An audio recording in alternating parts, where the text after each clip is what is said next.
MG road నుంచి 3 rides వచ్చాయన్నమాట. Drop వచ్చేసి ఒక 3 కిలోమీటర్స్ 4 కిలోమీటర్స్ మాత్రమే ఉంటుంది. సో వెంటనే వెళ్ళి డ్రాప్ చేయడం, మళ్ళీ పికప్ చేసుకోవడానికి ఎంజీ రోడ్ రావడం. చూసారా ఈ ఆటో అని కకృతి, ఒకే ఆటోలో 5 మందినో 6 మందినో ఎక్కించారు అమ్మాయిల్ని.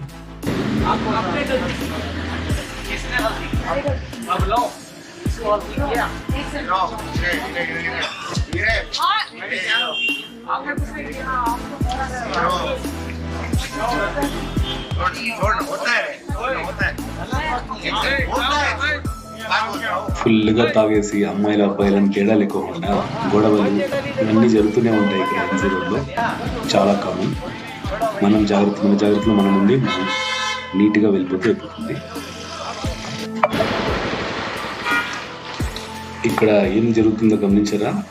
బిజినెస్ జరుగుతూ ఉంది. కొంచెం దూరంగా ఉండాలి దానికి. మ్యాక్సిమం ఇవన్నీ ఫేక్ ఉంటాయి అన్నమాట.